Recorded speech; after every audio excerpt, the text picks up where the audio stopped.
നമസ്കാരം. UDF സർക്കാർ അധികാരമേറ്റെടുത്തിട്ട് 2 മാസം തികയാൻ ഇനിയുമുണ്ട് ഒരാഴ്ച. ഇതിനോടകം വിവാദങ്ങളുടെ നീണ്ട ഘോഷയാത്രകളുണ്ടായി.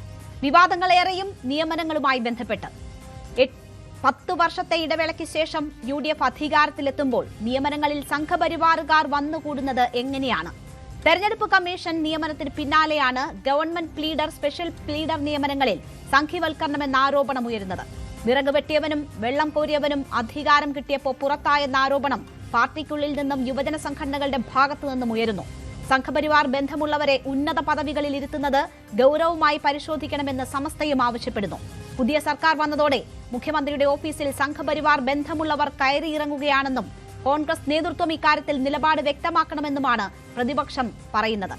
നിയമനങ്ങളിൽ എന്താണ് സർക്കാരിന്റെ മാനദണ്ഡം? ഡീൽ ആരോപണം ഉയർത്തി ഭരണത്തിലെത്തിയവർക്ക് സംഘപരിവാറുമായി എന്താണ് ബന്ധം? വിറക് വെട്ടിയവരെയും വെള്ളം കോരിയവരെയും പുറത്തു നിർത്തി സംഘപരിവാറുകാരെ നിർണായക പദവികളിൽ എത്തിക്കുന്നത് ആരുടെ താൽപര്യമാണ്? പരിശോധിക്കാം. എല്ലാ പ്രേക്ഷകർക്കും സ്വാഗതം.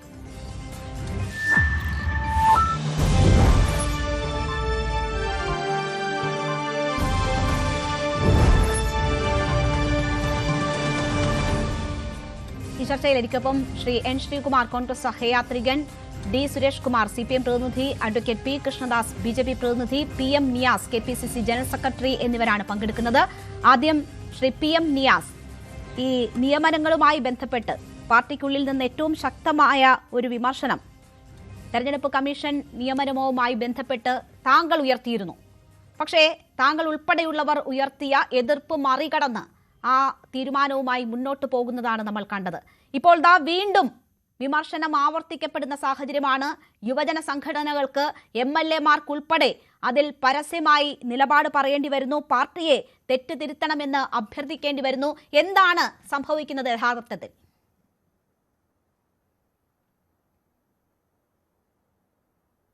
നോക്കൂ, കേരളത്തിലെ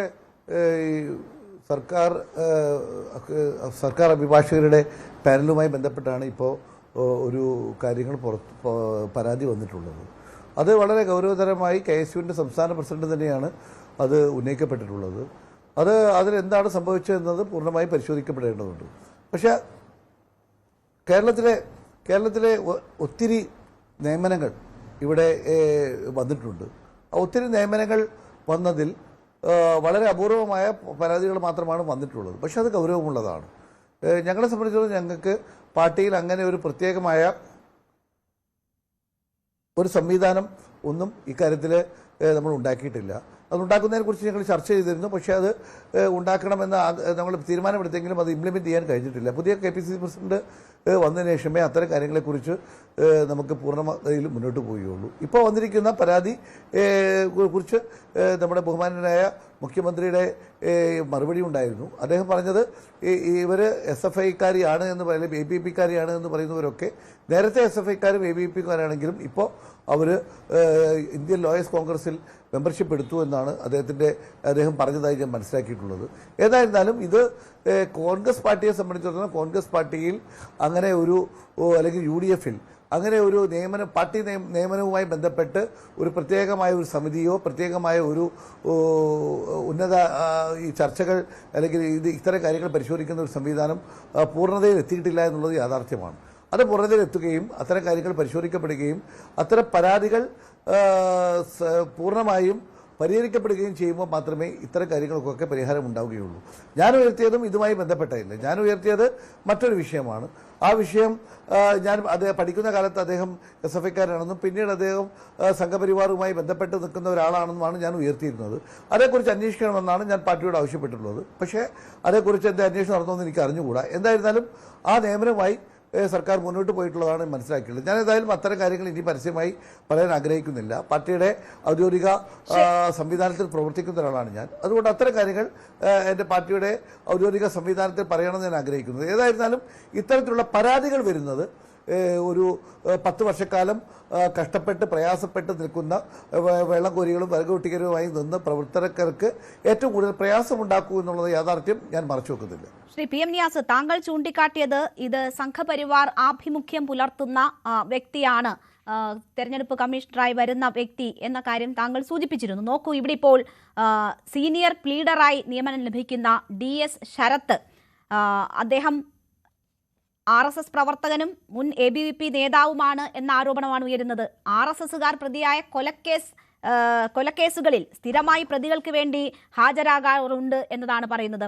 അപ്പോൾ താങ്കൾ എങ്ങനെയാണോ ശേഷാദ്രിനാഥനെതിരെ ആരോപണം ഉന്നയിക്കുന്നു, പിന്നീട് അദ്ദേഹത്തിന്റെ ഫേസ്ബുക്ക് പോസ്റ്റുകൾ അപ്രത്യക്ഷമാകുന്നു എന്ന് താങ്കൾ തന്നെ ചൂണ്ടിക്കാട്ടുന്നു, അത് നിഗൂഢമാണെന്ന് താങ്കൾ പറയുന്നു. അതുപോലെ തന്നെ ഇദ്ദേഹത്തിന്റെ കാര്യത്തിലും സംഭവിക്കുകയാണ്. അദ്ദേഹത്തിന്റെ മുൻകാല ഫേസ്ബുക്ക് പോസ്റ്റുകളൊക്കെ അപ്രത്യക്ഷമാകുന്നു എന്ന കാര്യം കൂടി ചൂണ്ടിക്കാണിക്കപ്പെടുകയാണ്. എല്ലാം ഒരു പാറ്റേൺ ആണ്.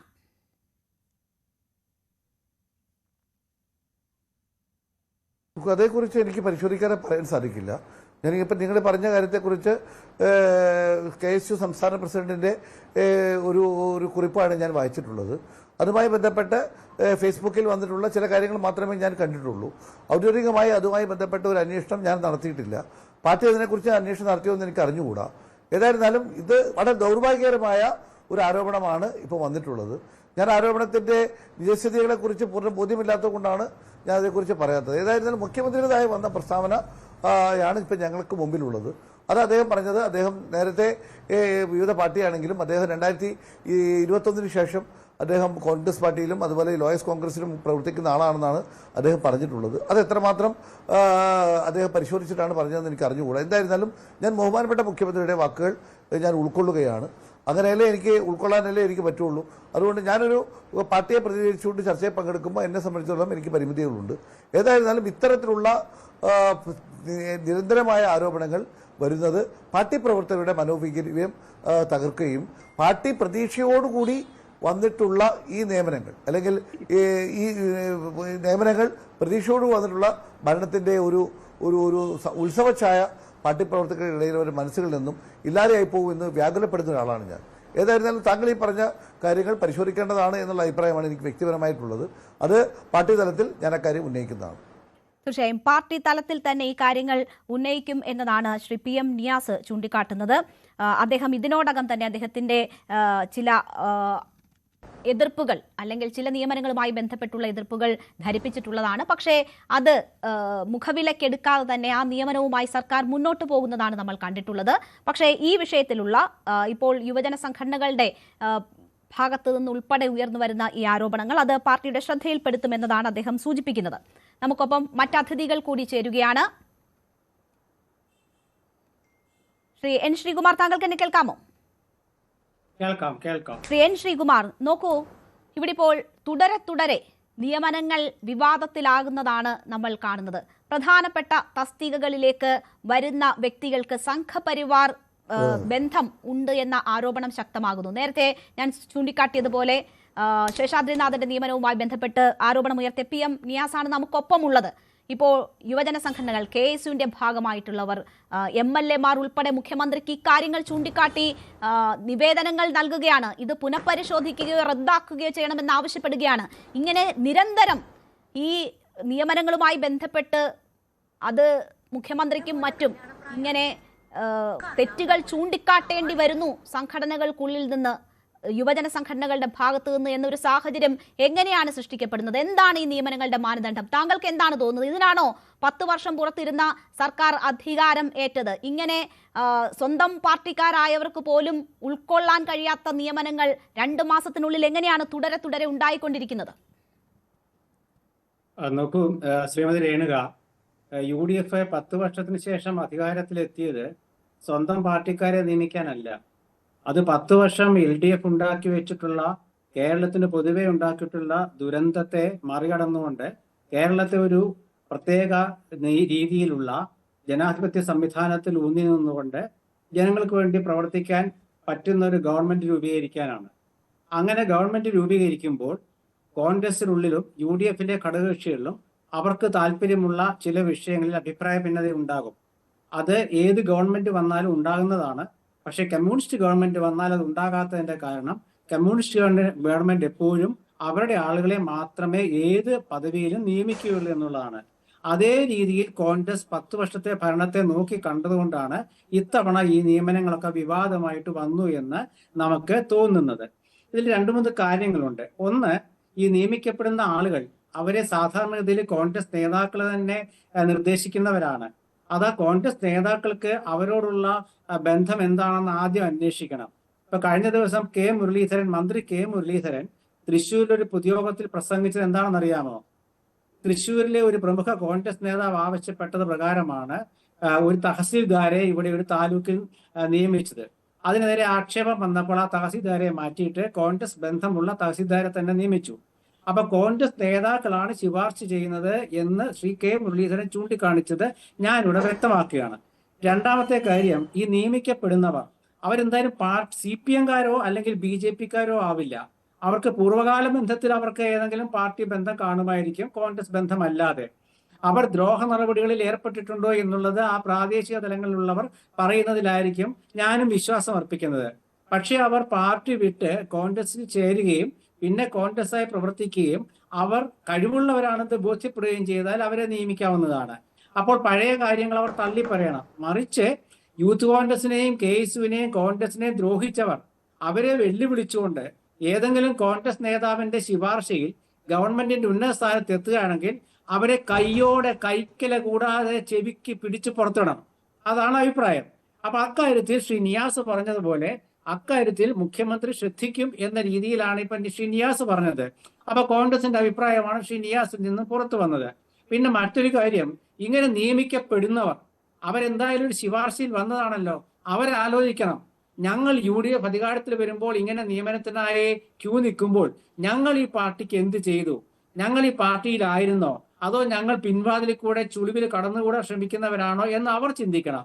അങ്ങനെ അവർ ചിന്തിക്കാത്തതാണെങ്കിൽ, അവർ പാർട്ടി പ്രവർത്തകരാണെങ്കിൽ അതിൽ വിരോധമില്ല. മറിച്ച് പാർട്ടിയെ ഇപ്പോഴും എതിർക്കുന്നവരാണെങ്കിൽ തീർച്ചയായിട്ടും അങ്ങനെ നിയമിക്കുന്നത് തെറ്റാണ്. അത് ജനങ്ങളോടുള്ള വെല്ലുവിളിയൊന്നുമല്ല, അത് കോൺഗ്രസ് പ്രവർത്തകരെ അപമാനിക്കലാണ്. എന്ന് വെച്ച് പകരം ഒരു കോൺഗ്രസ് നേതാവിനെ നിയമിക്കണം, അല്ലെ കോൺഗ്രസ് ബന്ധമുള്ള ആളെ നിയമിക്കണം അല്ല അതിന്റെ അർത്ഥം. കോൺഗ്രസിനെയും UDF-നെയും തളർത്താൻ ശ്രമിക്കുകയും UDF അധികാരത്തിൽ വരുമ്പോൾ എങ്കിൽ പിന്നെ എന്നെ കൂടെ നിയമിക്കൂ എന്ന് പറയുകയും ചെയ്യുന്നത് അതൊരു ചീത്ത പ്രവണതയാണ്. അത് മാറ്റുക തന്നെ വേണം. പക്ഷെ ഇവിടെ ഇപ്പൊ 2-3 കാര്യങ്ങൾ ഉണ്ട്. അത് മന്ത്രി തന്നെ പറയുമ്പോൾ പിന്നെ നമുക്കതിൽ പിടിച്ചു നിൽക്കേണ്ട കാര്യമൊന്നുമില്ല. മന്ത്രി പറഞ്ഞത് കോൺഗ്രസ് നേതാവ് ശുപാർശ ചെയ്തെന്നാ. അങ്ങനെയാണ് കോൺഗ്രസ് നേതാക്കൾ ആദ്യം ശുപാർശ കാര്യത്തില് അവരൊരു മിതത്വം പാലിക്കണം. കാരണം വെള്ളം കോരുകയും വിറക് വെട്ടുകയും ചെയ്തവർ തന്നെയാണ് പാർട്ടിക്കാരായി നിയമിക്കപ്പെടുന്നെങ്കിൽ നിയമിക്കപ്പെടേണ്ടത്, സംശയമില്ലാത്ത കാര്യമാണ്. പക്ഷെ അവർ കഴിവുള്ളവരും ആയിരിക്കണം. രണ്ടും ഉണ്ട്. ഇതിൽ 2-3 നിയമനങ്ങളില് ചില വ്യത്യാസങ്ങളൊക്കെ അഭിപ്രായ ഭിന്നത എനിക്കുമുണ്ട്. ഇപ്പൊ നമ്മളെ പലവട്ടം ചർച്ച ചെയ്ത കാര്യങ്ങളാണെങ്കിൽ പോലും നമ്മുടെ കേൽക്കറുടെ മുഖ്യമന്ത്രിയുടെ സെക്രട്ടറിയുടെ കാര്യത്തില്, മുൻ തെരഞ്ഞെടുപ്പ് കമ്മീഷണറുടെ കാര്യത്തില്, അതൊരു ഇപ്പോൾ സംസ്ഥാന ഗവൺമെന്റ് കീഴിലുള്ള തെരഞ്ഞെടുപ്പ് കമ്മീഷന്റെ ആയിട്ട് ശേഷാദ്രിനാഥനെ നിയമിച്ചതിൽ ശ്രീ നിയാസ് ഭിന്നാഭിപ്രായം പ്രകടിപ്പിച്ചതിലൊക്കെ നമ്മൾ അഭിപ്രായം പറഞ്ഞിട്ടുള്ളതാണ്. അതൊക്കെ വ്യത്യസ്തങ്ങളായ കാഴ്ചപ്പാടുകളാണ്. മറിച്ച് ഒരു മന്ത്രിയുടെ PA അല്ലെങ്കിൽ ഒരു മന്ത്രിയുടെ സ്റ്റാഫില് അല്ലെങ്കിൽ ഏതെങ്കിലും ഒരു അഭിഭാഷക വൃത്തിയില് ഗവൺമെന്റിന്റെ ഇതിലൊക്കെ നിയമിക്കപ്പെടുന്നവർ പാർട്ടിയുമായും ഗവൺമെന്റുമായും തീർച്ചയായിട്ടും ബന്ധമുള്ളവരായിരിക്കണം. അല്ലെങ്കിൽ പ്രശ്നം എന്താണെന്ന് വെച്ചാൽ, നേരത്തെ ജാമ്യം കിട്ടിയല്ലോ നമ്മുടെ മുൻ ഗവൺമെന്റ് പ്ലീഡറായ CPM വനിതാ നേതാവ്, അവരെ ഒരു ജാമ്യാപേക്ഷയിൽ അവർ ഗവൺമെന്റിന്റെ വിരുദ്ധമായ മനോഭാവം സ്വീകരിച്ചു എന്ന് പറയുകയും ഗവൺമെന്റ് അവരെ മാറ്റുകയൊക്കെ ചെയ്ത് അറിയാമല്ലോ. ഗീലാകുമാരിക്ക് പകരം സന്തോഷിനെയൊക്കെ നിയമിച്ചത്. അപ്പൊ അങ്ങനെയൊക്കെ അങ്ങനെയുള്ള അവസ്ഥകൾ ഇനിയും ആവർത്തിക്കുമെന്നതാണ് ലോയേഴ്സ് കോൺഗ്രസ് മുന്നറിയിപ്പ് നൽകുന്നത്. മാത്രവുമല്ല, ഇത് തിരുത്തപ്പെടാത്തൊരു സാഹചര്യം ഉണ്ടായാൽ ഇനിയും ഇക്കാര്യങ്ങളിൽ തുറന്നു പറച്ചിലുണ്ടാകും. ആ ലിസ്റ്റ് പുറത്തുവിടും എന്ന ഒരു ഭീഷണി കൂടി അവരുടെ ഭാഗത്തു നിന്നും ഉണ്ടാകുന്നു. ഈ പ്രതിപക്ഷം ഉയർത്തുന്ന ആരോപണങ്ങൾ മാറ്റി നിർത്തൂ ശ്രീകുമാർ. നോക്കൂ, ഇവിടെ ഇപ്പോ യുവജന സംഘടനകൾ, MLA-മാർ ഉൾപ്പെടെ സമീപിക്കുകയാണ് മുഖ്യമന്ത്രിയെ. ഇത് തിരുത്തണമെന്നാവശ്യപ്പെട്ട് സമ്മർദ്ദം ചെലുത്തുകയാണ്. എങ്ങനെയാണ് സംഘപരിവാറുകാർ ഈ തന്ത്രപ്രധാന ഇടങ്ങളിലേക്ക് വരുന്നത്? അതിനായി പുതിയ തസ്തികകൾ സൃഷ്ടിക്കപ്പെടുകയാണ്. ചെലവ് ചുരുക്കുന്ന സർക്കാർ തസ്തികകൾ സൃഷ്ടിച്ചുകൊണ്ടാണ് ഇവരെ ഉൾക്കൊള്ളാൻ ശ്രമിക്കുന്നത്. ഇത് ആരുടെ തീരുമാനമാണ്? ആർക്ക് വേണ്ടിയാണ് ഇത്? അല്ലെ, സംഘപരിവാർ ബന്ധമുള്ളതെന്ന് എനിക്കത് മനസ്സിലായില്ല. അത് ഏതാണെന്നുള്ളത് വ്യക്തമാക്കിയാൽ ഞാൻ പറയാമായിരുന്നു. ഇപ്പോൾ DS ശരത്തിന്റെ കാര്യം സീനിയർ പ്ലീഡറായിട്ടുള്ള നിയമനമാണ്. അദ്ദേഹം ABVP പ്രവർത്തകനാണ്. ഈ RSSകാരുടെ കൊലപാതക കേസുകൾ ഉൾപ്പെടെ നിരന്തരമായി അപ്പിയർ ചെയ്തുകൊണ്ടിരിക്കുന്ന ആളാണ്. അതെ അതെ അതാണിപ്പോ തർക്ക വിഷയമായിട്ടുള്ളത്. അതാണ് ഞാൻ പറഞ്ഞത്. അദ്ദേഹം ഇപ്പോൾ ലോയേഴ്സ് കോൺഗ്രസിലുള്ള ആളാണെന്നാണ് പറഞ്ഞു കേൾക്കുന്നത്. അപ്പൊ ലോയേഴ്സ് കോൺഗ്രസിലാണെങ്കിൽ അദ്ദേഹം ആ വിദ്യാർത്ഥി പരിഷത്ത് ബന്ധവും BJP ബന്ധവും വിട്ടിട്ടാണെങ്കിൽ കുഴപ്പമില്ല. കാരണം ഒരു പാർട്ടിയെ തള്ളിപ്പറഞ്ഞ് വന്നിപ്പോ സന്ദീപ് വാര്യർ MLA ആയില്ലേ.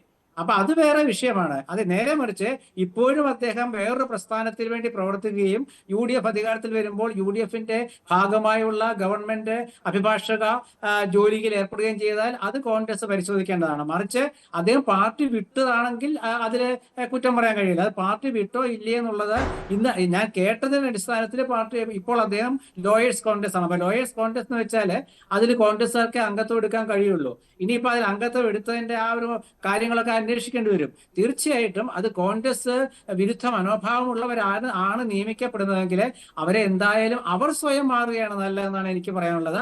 അതല്ലാന്നുണ്ടെങ്കിൽ കോൺഗ്രസ്സുകാരുടെ വികാരം മാനിച്ചിട്ട് ഗവൺമെന്റിന് ബുദ്ധിമുട്ടുണ്ടാക്കുന്ന രീതിയിൽ പ്രവർത്തിക്കും എന്ന് തോന്നിയാൽ അതാണ് അതിന്റെ പ്രധാനപ്പെട്ടത്. കാരണം കോൺഗ്രസ്സുകാരെ നിയമിക്കാനല്ല ഗവൺമെന്റ് അധികാരത്തിൽ വന്നത് പണ്ട് CPM ചെയ്തതുപോലെ.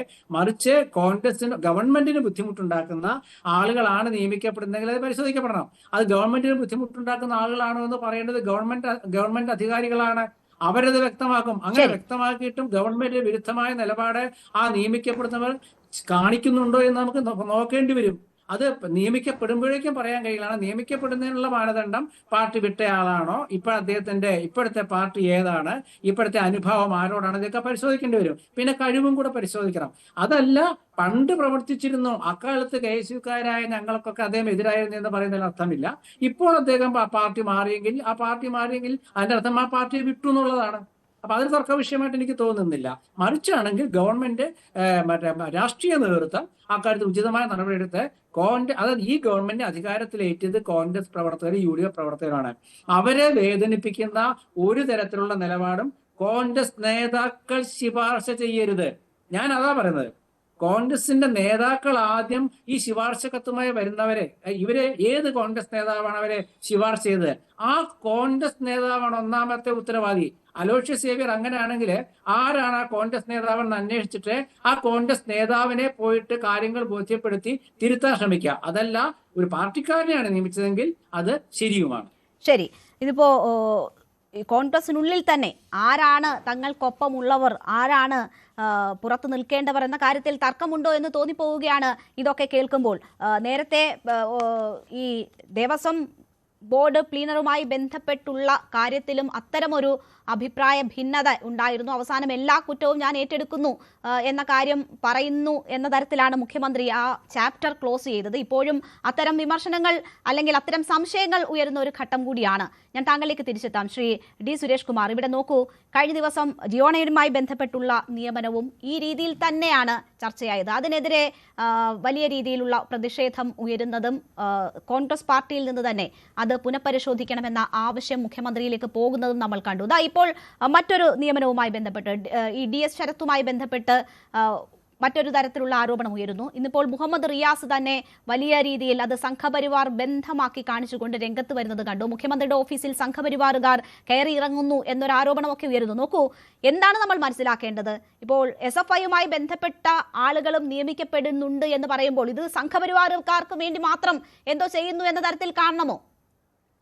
നോക്കൂ, നിയമസഭാ തെരഞ്ഞെടുപ്പുമായി ബന്ധപ്പെട്ട് ഉയർന്നു വന്നൊരു രാഷ്ട്രീയ പശ്ചാത്തലം കേരളത്തിലുണ്ട്. ആ രാഷ്ട്രീയ പശ്ചാത്തലത്തിൻ്റെ എല്ലാവിധ മേന്മകളും കോൺഗ്രസ് സ്വായത്തമാക്കിയ ഒരു രാഷ്ട്രീയ പ്രസ്ഥാനമാണ്. അതിന് മുൻനിരയിൽ നിന്ന് ആ പട നയിച്ചത് അന്നത്തെ പ്രതിപക്ഷ നേതാവും ഇന്നത്തെ കേരളത്തിൻ്റെ മുഖ്യമന്ത്രിയുമായിട്ടുള്ള ശ്രീ VD സതീശനാണ്. അദ്ദേഹം എന്താണ് കേരളത്തിൻ്റെ പൊതുസമൂഹത്തോട്, മലയാളികളോട് തുടർച്ചയായി പറഞ്ഞുകൊണ്ടുവരുന്നത്? ഞാൻ കേരളത്തിൻ്റെ മതനിരപേക്ഷതയുടെ കാവൽക്കാരനാണ്, അതുകൊണ്ട് തന്നെ മതനിരപേക്ഷതയ്ക്ക് പോറലേൽക്കുന്ന യാതൊരുവിധ നടപടിക്രമങ്ങളും എൻ്റെ ഭാഗത്തു നിന്നുണ്ടാകില്ല. എന്നാൽ തുടർന്ന് അദ്ദേഹം അധികാരമേറ്റെടുത്ത് ദിവസങ്ങൾ മാത്രം കഴിയുന്ന സന്ദർഭത്തിൽ കേരളത്തിലുണ്ടായിക്കൊണ്ടിരിക്കുന്ന സന്ദർഭം എന്താണ്? PM ശ്രീയുടെ നിയമനമായിരുന്നാലും ശരി, തെരഞ്ഞെടുപ്പ് കമ്മീഷനുടെ നിയമനമായിരുന്നാലും ശരി, ഈ ലൈഫ് ഭവന പദ്ധതിയിൽ അപ്പോൾ ഇന്ത്യയുടെ പ്രധാനമന്ത്രിയുടെ അതുമായി ബന്ധപ്പെട്ട ലോഗോ പതിപ്പിക്കുന്നതുമായി ബന്ധപ്പെട്ട കാര്യമായിരുന്നാലും ശരി, സർവകലാശാല സിൻഡിക്കേറ്റുകളിൽ വൈസ് ചാൻസലർമാരെ തീരുമാനിക്കുന്ന കാര്യമായിരുന്നാലും ശരി, ഏത് വിഷയം എടുത്ത് പരിശോധിച്ചാലും ശരി, അതിനകത്ത് ഒരു സംഘപരിവാര വിധേയത്വം തുടർച്ചയായി ശ്രീ വി ഡി സതീശൻ കേരളത്തിൻ്റെ മുഖ്യമന്ത്രി കാണിച്ചുകൊണ്ടേയിരിക്കുകയാണ്.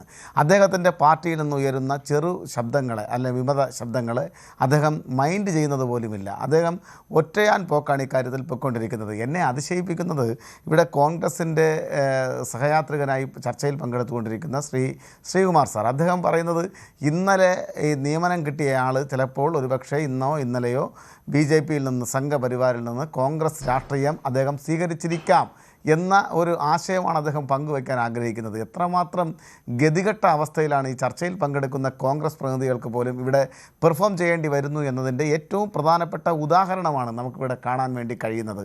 ഇങ്ങനെയാണോ ഉത്തരവാദിത്തപ്പെട്ട ഒരു രാഷ്ട്രീയ പ്രസ്ഥാനം അതിൻ്റെ നയം, ഒരു പ്രോസിക്യൂട്ടർ എന്ന് പറയുന്നത് സർക്കാരിൻ്റെ നയം പറയേണ്ടുന്നയാളാണ്.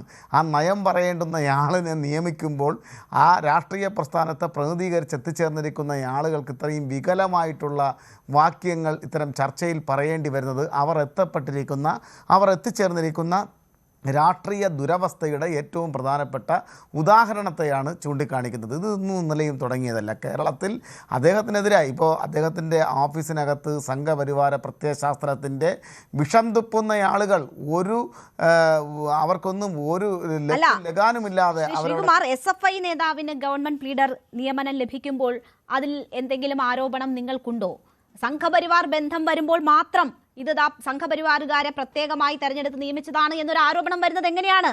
ഇതിപ്പോ മെറിറ്റ് നോക്കിയുള്ള ഒരു നിയമനമാണ് എന്ന് കരുതിക്കൂടെ? ഒരുപക്ഷേ ഞാൻ അതിനെ സംബന്ധിച്ച് പറയാം. അപ്പോൾ ഈ SFI നേതാവോ അല്ലെങ്കിൽ മറ്റേതെങ്കിലും രാഷ്ട്രീയ പ്രസ്ഥാനത്തിൽ പ്രതിദാനം ചെയ്ത നേതാവോ അവിടെ ഏതെങ്കിലും സ്ഥാനത്തേക്ക് എത്തിച്ചേരുന്നതിനെ സംബന്ധിച്ചൊക്കെ കോൺഗ്രസിൻ്റെ നേതാക്കന്മാരുടെ നവമാധ്യമങ്ങളിലെ പ്രതികരണങ്ങൾ കണ്ടാൽ നമുക്കറിയാം. അതിനകത്ത് നടക്കുന്നത് പച്ചയായ ഈ രാഷ്ട്രീയ അധികാരത്തിൻ്റെ പിൻബലത്തിൽ പച്ചയായ അഴിമതിയാണ്, വിലപേശലാണ് അവിടെ നടന്നുകൊണ്ടിരിക്കുന്നത്. അതിനകത്ത് ഏതെങ്കിലും രാഷ്ട്രീയ പശ്ചാത്തലം മുൻകാലങ്ങളിൽ എടുത്തിരുന്ന ആളുകൾ ഏതെങ്കിലും പദവികളിലേക്ക് എത്തിച്ചേരുന്നു എന്നൊക്കെ ഉണ്ടെങ്കിൽ അതെല്ലാം നേതാക്കന്മാരുടെ ഇഷ്ടപ്രകാരം നടക്കുന്ന കാര്യങ്ങളാണ്. അതൊക്കെ ഇവിടെ പങ്കെടുക്കുന്ന കോൺഗ്രസ് പ്രതിനിധിയൊക്കെ ആ ഉദ്ദേശം വരുന്ന നിലയിലുള്ള അഭിപ്രായ പ്രകടനങ്ങൾ ഇതിനോടകം തന്നെ നടത്തി കഴിഞ്ഞു എന്നാണ് ഞാൻ മനസ്സിലാക്കുന്നത്. ഇവിടുത്തെ പ്രശ്നം എന്താണ്? കോൺഗ്രസ്സിന് രാഷ്ട്രീയ അധികാരം കിട്ടുന്ന സന്ദർഭത്തിൽ അത് സംഘപരിവാര പ്രത്യയശാസ്ത്രത്തിന് കൂടെ വീതം വെച്ച് നൽകുന്ന ഒരു പ്രവണത ഇവിടെയുണ്ട്. അതാണ് ഇവിടെ മുഴച്ചു നിൽക്കുന്നൊരു കാര്യം. അതാണ് ഞാൻ ചൂണ്ടിക്കാണിച്ചത്. PM ശ്രീയിൽ അതുണ്ടായിട്ടുണ്ട്. എന്താണ് PM ശ്രീയെക്കുറിച്ച് കേരളത്തിൽ ഈ ഇലക്ഷൻ്റെ പ്രചാരണ വേളയിൽ പോലും UDFൻ്റെ ഏറ്റവും മുൻനിര നേതാക്കന്മാരായിരുന്നവർ, ഇന്ന് മന്ത്രിമാരായി വിരാജിക്കുന്നവർ എന്താണ് പറഞ്ഞുകൊണ്ടിരുന്നത് കേരളത്തിൻ്റെ പൊതുസമൂഹത്തെ നോക്കി? അതുപോലെ തന്നെ ഓരോ കാര്യങ്ങളെടുത്ത് നോക്കിയാൽ സർവകലാശാല സിൻഡിക്കേറ്റുമായി അവർ പറയുകയാണ്, കേരളത്തിൻ്റെ മുഖ്യമന്ത്രിയും ഉന്നത വിദ്യാഭ്യാസ വകുപ്പ് മന്ത്രിയും പറയുകയാണ്, ഞങ്ങളൊരു തുറന്ന യുദ്ധത്തിന് ഗവർണറുമായിട്ടില്ല എന്ന് പറഞ്ഞാൽ അതാണ് സന്ധി എന്ന്, ട്രീറ്റി എന്നുള്ള ഏറ്റവും അർത്ഥവത്തായിട്ടുള്ള വാക്ക് അതിവിടെ നടന്നുകൊണ്ടിരിക്കുകയാണ്. അത് തിരഞ്ഞെടുപ്പിന് മുമ്പേ ഉണ്ടായ ഒരു ട്രീറ്റി, അത് ബ്രീച്ച് ചെയ്യാൻ ഞങ്ങൾ തയ്യാറല്ല എന്ന നിലയിലേക്ക് കേരളത്തിലെ കോൺഗ്രസ് എത്തപ്പെട്ടിരിക്കുന്ന ഏറ്റവും ദുരന്തപൂരിതമായിട്ടുള്ള അവസ്ഥ. മാത്രവുമല്ല, ഇപ്പം നോക്കൂ, അദാനിയുമായി ബന്ധപ്പെട്ട വിഷയം വന്നു. അദാനിയുമായി ബന്ധപ്പെട്ട വിഷയത്തിൽ രാഹുൽ ഗാന്ധിയുടെ നിലപാടെന്താണ്? AICC നേതൃത്വത്തിൻ്റെ നിലപാടെന്താണ്? കേരളത്തിലെ കോൺഗ്രസിൻ്റെയും അതിന് നേതൃത്വം നൽകുന്ന മുഖ്യമന്ത്രിയുടെയും നിലപാടെന്താണ്? ഈ നിലപാടുകളെ സംബന്ധിച്ച് ഒരക്ഷരം ഉരിയാടാൻ അല്ലെങ്കിൽ വസ്തുതാപരമായി നിങ്ങൾ ചെയ്യുന്നത് പിശകാണ്. മദ്യനയത്തിൻ്റെ കാര്യത്തിൽ VM സുധീരനടക്കമുള്ള ആളുകൾ, ചെറിയ ആളുകളല്ലല്ലോ, കേരളത്തിലെ കോൺഗ്രസിന് നേതൃത്വം നൽകി, ദീർഘകാലം മന്ത്രിസഭയിൽ നേതൃത്വം നൽകി, ഇന്ത്യൻ പാർലമെൻറ്റിൽ ശബ്ദമായിരുന്ന VM സുധീരനെ പോലുള്ള ആളുകളുടെ ശബ്ദത്തിന് പോലും പുല്ലുവില കൽപ്പിച്ചുകൊണ്ട് കേരളത്തിൻ്റെ മുഖ്യമന്ത്രി പോകുമ്പോൾ അദ്ദേഹത്തെയൊക്കെ എന്ത് ചെയ്താലും ന്യായീകരിക്കുന്നതിന് വേണ്ടി ഈ സന്ധ്യാനേരത്ത് വന്നിരിക്കുന്ന ശ്രീകുമാർ സാറിനെ പോലുള്ളവരുടെ അധപ്പതനം കാണുമ്പോൾ സത്യത്തിൽ ദുഃഖം തോന്നുകയാണ്. ശരി, ഞാൻ താങ്കളിലേക്ക് തിരിച്ചെത്താം. ശ്രീ കൃഷ്ണദാസ്, നോക്കൂ, ഇവിടെ ഇപ്പോൾ പോളിസി മാറ്റേഴ്സ് നോക്കിയാൽ, നിയമനങ്ങൾ നോക്കിയാൽ അത് സംഘപരിവാറിന് അനുകൂലമായി UDF സർക്കാർ നീങ്ങുന്നു എന്ന ആരോപണമാണ് ശക്തമാകുന്നത്. അത് പാർട്ടിക്കുള്ളിൽ നിന്ന് തന്നെ, കോൺഗ്രസിനുള്ളിൽ നിന്ന് തന്നെ, UDFനുള്ളിൽ നിന്ന് തന്നെ അത്തരം വിമർശനങ്ങൾ ശക്തമാണ്. ഇപ്പോൾ പ്രതിപക്ഷവും ശക്തമായി അത് ഏറ്റെടുത്തിരിക്കുന്നു എന്നതാണ് ഇന്നത്തെ കാഴ്ച. അങ്ങനെ ഒരു ആനുകൂല്യം നിങ്ങൾക്ക് UDF സർക്കാരിന്റെ ഭാഗത്ത് നിന്ന് ലഭിക്കുന്നുണ്ടോ?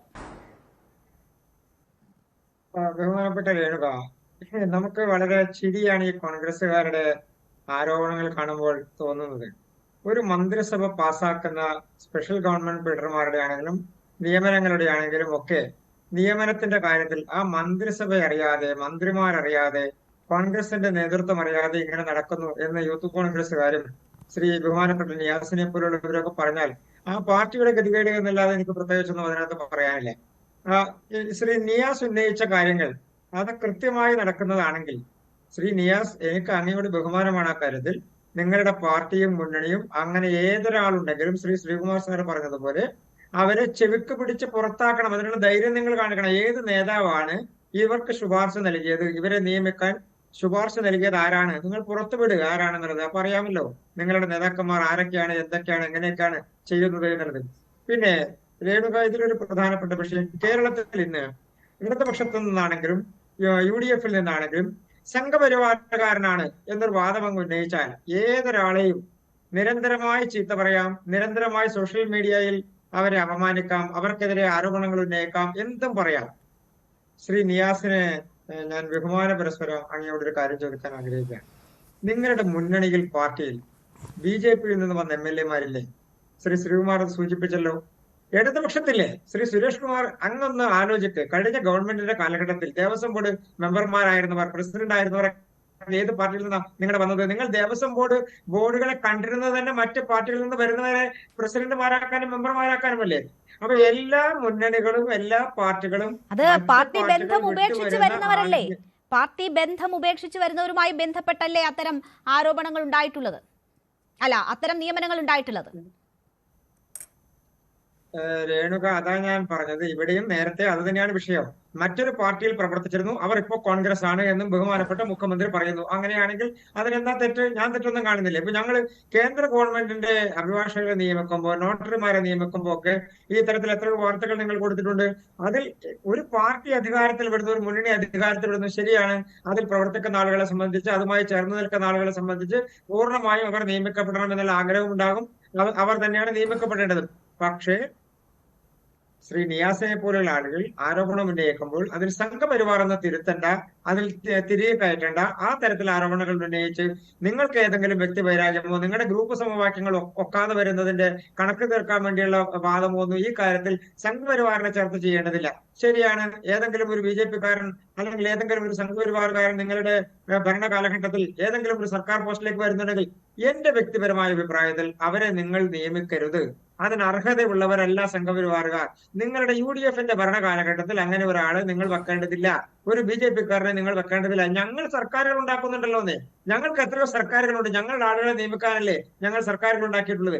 അപ്പൊ ഞങ്ങളുമായി ബന്ധമുള്ള ആളുകളെ വെക്കാൻ ഞങ്ങൾക്ക് ഇഷ്ടംപോലെ അവസരങ്ങളുണ്ട്, സാഹചര്യങ്ങളുണ്ട്. ഞങ്ങളത് ചെയ്തോളാം. നിങ്ങളായിട്ട് തൽക്കാലത്തേക്ക് ഞങ്ങൾക്കൊരു പോസ്റ്റ് കേരളത്തിൽ തരേണ്ടതില്ല. പിന്നെ എനിക്ക് ഒരു കാര്യം കൂടി ഞാൻ ശ്രീ സുരേഷിനോട് സൂചിപ്പിച്ചിട്ട് ഞാൻ അവസാനിപ്പിക്കാം. ശ്രീ സുരേഷ്, അങ്ങ് ഈ ഗവർണർ നിയമനത്തിന്റെ സർവകലാശാലകളിലെ ഇടപാടുകളിൽ ഭയങ്കരമായി സംഘപരിവാറിന് കീഴ്പ്പെട്ടു. നിങ്ങൾ കീഴ്പ്പെടാതിരിക്കുകയല്ല ചെയ്തത്. നിങ്ങൾ കേരളത്തിലെ സർവകലാശാലകളോട് കഴിഞ്ഞ 10 വർഷം ചെയ്തത് അവിടെ ഒരു VC പോലും ഇല്ലാതെ, ഒരു സ്ഥിര നിയമനം നടക്കാനുള്ള അവസരമുണ്ടാകാതെ കേരളത്തിലെ ഉന്നത വിദ്യാഭ്യാസ മേഖലയെ തകർക്കാൻ നിങ്ങൾ നടത്തിയ ശ്രമത്തിന്റെ ഫലമാണ് കേരളത്തിലെ ഉന്നത വിദ്യാഭ്യാസ മേഖലയിൽ നിന്ന് അന്യ സംസ്ഥാനങ്ങളിലെ വിദ്യാർത്ഥികൾ പോയി പഠിക്കുന്ന സാഹചര്യം ഉണ്ടായത്. കേരളത്തിലേക്ക് ഒഴിഞ്ഞു കിടക്കുന്ന എഞ്ചിനീയറിംഗ് സീറ്റുകളുടെ എണ്ണം മാത്രം നിങ്ങൾ നോക്ക്. 44% ആകെയുള്ള എഞ്ചിനീയറിംഗ് സീറ്റുകൾ നിയമനം കിട്ടിയിട്ടുള്ളത്. UDF പുറത്തായിരുന്നുവല്ലോ, LDF ഭരണമായിരുന്നല്ലോ. ഇപ്പോൾ അവർ പറയുന്നത് ഞങ്ങൾ ഗവർണറുമായി ശണ്ട കൂടാനില്ല എന്ന ഒരു ഭയപ്പെട്ട നിലപാടാണ് അവർ ഇപ്പോൾ സ്വീകരിക്കുന്നത്. അപ്പോൾ അവരോട് ആ കാര്യം ചോദിച്ചിട്ട് കാര്യമുണ്ടോ? ഞാൻ താങ്കളിലേക്ക് തിരിച്ചെത്താം. ശ്രീ PM നിയാസ്, നോക്കൂ, ഇവിടെ ഇപ്പോൾ ഈ നിയമനങ്ങൾ തുടരെ ഉണ്ടാകുന്നു. 137 തസ്തികകൾ ഈ പ്ലീഡർ നിയമനവുമായി ബന്ധപ്പെട്ടൊക്കെ ഉണ്ടാകുന്നു എന്നാണ് മനസ്സിലാകുന്നത്. അതിൽ 10-15 നിയമനങ്ങളെങ്കിലും ഈ വിധത്തിൽ മാറ്റേണ്ടി വരും എന്ന ഒരു മുന്നറിയിപ്പാണ് ലോയേഴ്സ് കോൺഗ്രസ് ഉൾപ്പെടെ നൽകുന്നത്. ഇതിനോടകം തിരുത്തിയതുണ്ട്. KB പ്രദീപിന്റെയും ദീപ്തിയുടെയും ഒക്കെ തിരുത്തിയതുമായി ബന്ധപ്പെട്ട് നമ്മൾ കണ്ട കാര്യങ്ങളാണ്. അപ്പോൾ എന്തുകൊണ്ട് ഈ തിരുത്ത് വേണ്ടി വരുന്നു? എവിടെ പിഴയ്ക്കുന്നു എന്നതാണ് നിങ്ങൾ സംശയിക്കുന്നത്? കഴിഞ്ഞ തവണ ഇതിപ്പോൾ ഔട്ട് ഓഫ് അജണ്ടയായിട്ടാണ് ഈ ശേഷാദ്രിനാഥന്റെ നിയമനവുമായി ബന്ധപ്പെട്ടുള്ള കാര്യങ്ങൾ ക്യാബിനറ്റിൽ വരുന്നത്. അപ്പോൾ ആരുടെ താല്പര്യങ്ങളാണ് സംരക്ഷിക്കപ്പെടുന്നത്? നിയമവകുപ്പ് മുഖ്യമന്ത്രിയാണ് കൈവശം വെക്കുന്നത്. അവിടെ ഈ പ്ലീഡർ നിയമനങ്ങളുമായി ബന്ധപ്പെട്ട് ആവർത്തിച്ചുണ്ടാകുന്ന ഈ പരാതി എന്ന് പറയുന്നത് എന്തുകൊണ്ടാണ്? അതിൽ ഉൾപാർട്ടി പ്രശ്നങ്ങൾ ഉൾപ്പെടെ അടങ്ങിയിട്ടുണ്ടോ? എവിടെ പിഴയ്ക്കുന്നു എന്നതാണ് താങ്കളുടെ ആരോപണം?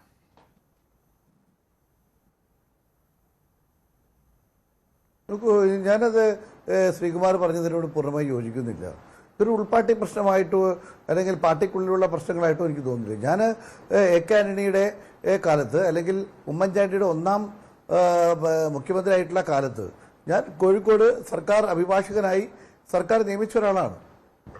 ആ നിലയ്ക്ക് ഞാൻ സേവനം ചെയ്ത ഒരാളാണ്.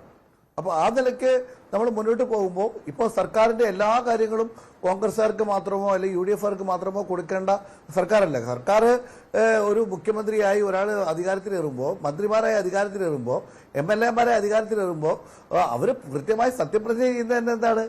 ഞാൻ യാതൊരു വിദ്വേഷമോ അല്ലെങ്കിൽ പ്രത്യേക പക്ഷപാതമോ ഇല്ലാതെ ഞാൻ ഭരണഘടനയെ തൊട്ട് ഞാൻ സത്യം ചെയ്യുന്നു എന്ന് പറഞ്ഞുകൊണ്ടാണ് അവർ അധികാരത്തിൽ വരുന്നത്. അപ്പോൾ ആ നിലയ്ക്ക് ഭരണഘടനാപരമായ കാര്യങ്ങൾ എല്ലാവർക്കും തുല്യ നീതിയോടുകൂടി ചെയ്യണം എന്ന കാര്യത്തിൽ സംശയമില്ല. പക്ഷെ സർക്കാരിനെ ഇപ്പോൾ APPമാരെ പെർമനന്റ് പോസ്റ്റാണ്. അവരാണ് കേസ് നടത്തുന്നത്. മജിസ്ട്രേറ്റ് കോടതിയിൽ കേസ് നടത്തുന്നത് APPമാരാണ്. അപ്പോൾ APPമാരുടെ നിയമനമല്ല ഇത്. അതിന് മുകളിലുള്ള കോടതികളിൽ, ഹൈക്കോടതികളിലും അതുപോലെ ജില്ലാ കോടതികളിലും നിയമനം നടത്തുന്ന സർക്കാർ അഭിഭാഷകരെ വെക്കുന്നത് സംഘടനാ തലത്തിലുള്ള അല്ലെങ്കിൽ ഒരു പൊളിറ്റിക്കൽ പോസ്റ്റായിട്ടാണ് ഞാൻ കാണുന്നത്. അങ്ങനെ പൊളിറ്റിക്കൽ പോസ്റ്റായി തോന്നുന്നതിന്റെ കാരണം എന്താണ്? ഇപ്പൊ ഞാൻ പറഞ്ഞല്ലോ 2001 കാലത്ത്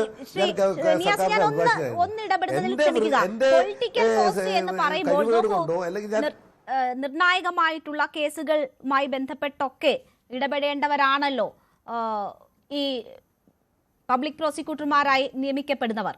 അവർക്ക് എന്താകണം മാനദണ്ഡം അവരുടെ നിയമനങ്ങളിൽ എന്നൊരു ചോദ്യമുണ്ട്. മെറിറ്റ് ഒരു മാനദണ്ഡമായി വരേണ്ടതില്ലേ? അവർക്ക് 10 വർഷത്തോളം എക്സ്പീരിയൻസ് എന്നതാണ് അവരുടെ നിയമനവുമായി ബന്ധപ്പെട്ട് പറയുന്നത്. അത് അവരുടെ എക്സ്പീരിയൻസ് സൂചിപ്പിക്കാനാണല്ലോ. അപ്പോൾ ഈ കേസുകൾ അവിടെ പോയി പാർട്ടിക്കാർ വാദിച്ചാൽ മാത്രം പോരല്ലോ. കേസുകൾ ജയിക്കുക, അതിൽ കൃത്യമായ നിലപാട് സ്വീകരിക്കുക എന്നതുകൂടി വിഷയമുണ്ടല്ലോ. അവിടെ ഒരു എക്സ്പീരിയൻസ് എന്നൊരു ഘടകമുണ്ടല്ലോ. അപ്പോൾ പാർട്ടി ബന്ധം മാത്രം നോക്കി ഇത്തരം നിയമനങ്ങൾ നടക്കുക എന്നതാണോ നിങ്ങളുടെ സമീപനം? അതോ മെറിറ്റ് എന്നത് കണക്കിലാക്കേണ്ട കാര്യമില്ല എന്നതാണോ? എങ്ങനെയാണ് നിങ്ങൾ അതിനെ സമീപിക്കുന്നത്? രേണുക, ഞാനതാ പറഞ്ഞു വന്നത്. അപ്പോൾ അതിനിടയിലാണ് നിങ്ങൾ ചോദിച്ചു വെച്ചു. ഞാൻ പറഞ്ഞത് ഇപ്പം ഞാനൊരു കേസിൽ ഞാൻ സർക്കാർ അഭിഭാഷകനായി. എൻ്റെ കഴിവുകേട് കൊണ്ടോ അല്ലെങ്കിൽ എൻ്റെ ഉദാസീനത കൊണ്ടോ കേസിന് ഒരു ദോഷമുണ്ടായാൽ അതിൻ്റെ ഉത്തരം പറയേണ്ടത് സർക്കാരാണ്. അപ്പോൾ സർക്കാരിൻ്റെ ഉദാഹരണത്തിന് ഏറ്റവും വിവാദമായ കേരളത്തിലെ പല കേസുകളിലും ആ കേസുകളിൽ പ്രോസിക്യൂട്ടർമാർക്കെതിരായുള്ള അതിശക്തമായ പരാതികളുണ്ടായി. കേസ് മെറിറ്റോറിയസ് ആയി നടത്തിയില്ല എന്നുള്ളതിന് പേരിൽ അങ്ങനെയുള്ള സാഹചര്യം ഉണ്ടാവാതിരിക്കാൻ വേണ്ടിയാണ് പാർട്ടി തലത്തിലായാലും അല്ലെങ്കിലും ഏറ്റവും കഴിവുള്ളവരെ നിയമിക്കണമെന്ന് പറഞ്ഞിട്ടുള്ളത്. ഇത്തവണ ഒരു പടി കൂടി നമ്മൾ മുന്നോട്ട് പോയി. ജില്ലാ ജഡ്ജ് നിയമിക്കപ്പെടുന്ന അഭിഭാഷകരുടെ കഴിവുകൾ കൂടി പരിശോധിക്കണമെന്ന് കൂടി ഈ സർക്കാർ പറഞ്ഞിട്ടുണ്ട്.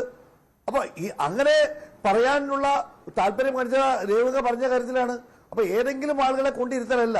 ഹൈക്കോടതി തന്നെ മെറിറ്റ് ഒരു മാനദണ്ഡമാകണമെന്ന് സൂചിപ്പിച്ചിട്ടുണ്ട്. അങ്ങനെ മെറിറ്റ് അടിസ്ഥാനത്തിലുള്ള നിയമനമാണ് ഇപ്പോൾ നടക്കുന്നതെന്ന് കരുതിക്കൂടെ? അങ്ങനെ ഞാനൊരു കാര്യം പറയാം. മെറിറ്റ് അടിസ്ഥാനത്തിൽ ചെയ്യണമെന്ന് ഹൈക്കോടതി പറഞ്ഞതിന്റെ അടിസ്ഥാനത്തിലാണ് ഇങ്ങനെ നിയമിക്കുമ്പോൾ നമ്മൾ അങ്ങനെ ചെയ്യണമെന്ന് ആലോചിക്കുന്നത്. പക്ഷെ ഒരു കാര്യം, പൊളിറ്റിക്കലായി പോസ്റ്റ് അത് കഴിഞ്ഞ 10 വർഷക്കാലം എൻ്റെ സുഹൃത്ത് സുരേഷ് കുമാറിൻ്റെ പാർട്ടി 10 വർഷം ഭരിച്ചല്ലോ. അറിയാതെ പോലും ഒരു കോൺഗ്രസ്സുകാരനോ അറിയാതെ പോലും ഒരു BJPക്കാരനോ അറിയാതെ പോലും ഒരു മുസ്ലിം ലീഗുകാരോ കഴിവിൻ്റെ പേരിലോ അല്ലെങ്കിൽ മറ്റെന്തിൻ്റെ പേരിലോ കഴിഞ്ഞ 10 വർഷക്കാലം വന്നില്ലല്ലോ. അപ്പോൾ അവരത് ഇൻടാക്റ്റായി ചെയ്യുന്നു. നമ്മളത് കുറച്ചുകൂടി ജനാധിപത്യപരമായി ചെയ്യുമ്പോൾ സ്വാഭാവികമായ പരാതികളുണ്ടാവും. പക്ഷെ എൻ്റെ ചോദ്യം അതല്ല. എൻ്റെ ചോദ്യം ഇവിടെ മുഖ്യമന്ത്രിയായിരിക്കുന്നവരും മന്ത്രിമാരായിരിക്കുന്നവരും MLAമാരായിരിക്കുന്നവരും അവരെ വിജയിപ്പിക്കാൻ വേണ്ടി ഈ വിറക് കൊട്ടിയവനും അതുപോലെ വെള്ളം കോരിയവനും ഒക്കെ ഇവിടെ പാർട്ടിയിലുണ്ട്. അപ്പോൾ അവരെ സംബന്ധിച്ചിടത്തോളം അവരുടെ ഗവൺമെന്റ് കുറെ കൂടി കഴിവുള്ള ഞങ്ങളുമായി ബന്ധപ്പെട്ടവരെ ഒക്കെ നിയമനങ്ങളിലേക്ക് നടത്തുമെന്ന് അവർ പ്രതീക്ഷിച്ചാൽ അതിൽ തെറ്റ് പറയാൻ സാധിക്കുമോ? അപ്പോൾ അങ്ങനെ ഒരു കാലത്ത് അല്ലെങ്കിൽ കഴിഞ്ഞ 10 കൊല്ലക്കാലം മറിച്ച് തീരുമാനം വന്നപ്പോൾ തിരിച്ച് ഈ കാലത്ത് അതേ ആളുകളെ തന്നെ പാർട്ടി മാറിയിട്ടോ അല്ലെങ്കിൽ പുതിയ മെമ്പർഷിപ്പ് കൊടുത്തോണ്ടോ അവരെ വെക്കുന്ന നിലപാട് അത് പൂർണ്ണമായി ശരിയാണെന്നുള്ള അഭിപ്രായം വ്യക്തിപരമായി ഇരിക്കില്ല. അത് ബാക്കി പാർട്ടിയാണ് തീരുമാനിക്കേണ്ടത്. പക്ഷേ രേണുക, ഞാനൊരു കാര്യം പറയും. ഞാൻ നേരത്തെ ഇവിടെ എന്നെക്കുറിച്ച് പരാമർശിച്ചല്ലോ. അപ്പോൾ എന്നെക്കുറിച്ച് പരാമർശിച്ച കൃഷ്ണദാസ് പറഞ്ഞതെല്ലാം ശരിയാണ്. പക്ഷെ സംഘപരിവാറിന്റെ പേര് ഞാൻ ഉപയോഗിച്ചു എന്നാണ്.